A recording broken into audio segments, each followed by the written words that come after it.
आज जिस poster war की बात हो रही है कि पोस्टर लगा दिया गया है, उसमें बेचारे गरीब मजदूरों को, ऑटो रिक्शा चालकों को गिरफ्तार करके भाजपा विपक्ष की और खास करके आम आदमी पार्टी की आवाज दबाना चाहती है। आज हमारे देश में लगता है कि इंडियन पीनल कोड से देश नहीं चल रहा है, मोदी पीनल कोड से देश चल रहा है और एक आपातकाल की परिस्थितियां बनाई है कि प्रधानमंत्री जी से कुछ पूछा नहीं जा सकता। वैक्सीन किसने एक्सपोर्ट करी? प्रधानमंत्री मोदी।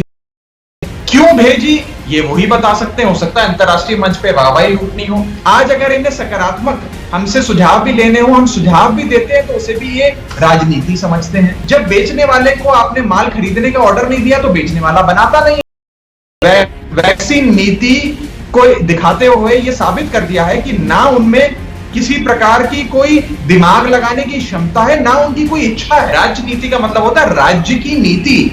वैक्सीन की पॉलिसी पर ही तो चर्चा हो रही है। अब राज्य सरकारों को कहा जा रहा है कि आप ग्लोबल टेंडर करो और जो वैक्सीन हमने एक्सपोर्ट कर दी अब उसे इंपोर्ट करके हिंदुस्तान में लाओ। आपको इस बात का कोई लॉजिक नजर आता है? जब कोई वैक्सीन पे प्रोग्राम बनाना हो तो कहीं जी ये तो हमारे राष्ट्रीय सरकार का विषय है, एक्सपोर्ट करना हो राष्ट्रीय सरकार का विषय। लेकिन कोई छोटा मीम निकल जाए तो बोलो जी राज्यों ने ये नहीं किया। तो क्या आपने राज्यों के मुख्यमंत्रियों से पूछा 7 करोड़ डोज एक्सपोर्ट करने से पहले, विदेश भेजने से पहले? यूनाइटेड किंगडम ने कोविशील्ड की दूसरी डोज का जो समय है, जो अंतराल है, उसे घटा दिया है। उन्होंने कहा अब ये 8 हफ्ते बाद नहीं, 4 हफ्ते बाद, 3 हफ्ते बाद लगनी चाहिए ताकि इस वैक्सीन की एफिकेसी निकल कर आए और आपके इम्यूनिटी आए। हमारे देश की सरकार लोगों की जानों से खेल रही है और क्योंकि इनके पास वैक्सीन नहीं है तो ये कह रहे हैं भाई 6-8 हफ्ते बाद मत आओ, 18 हफ्ते बाद आओ, हमारे पास वैक्सीन ही नहीं है। और साइंस का हमें एक चैप्टर पढ़ाया जा रहा है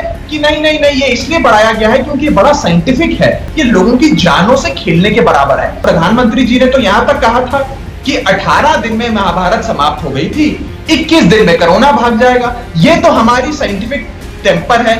और जब राज्य की कोई सरकार या कोई विपक्ष सवाल उठाता है तो हमें कहा जाता है सकारात्मक हो जाओ, सकारात्मक हो जाओ, सकारात्मक हो जाओ। 25 साल का बेटा ऑक्सीजन ढूंढते ढूंढते मर गया, उसे कहो जाकर कि सकारात्मक हो जाए।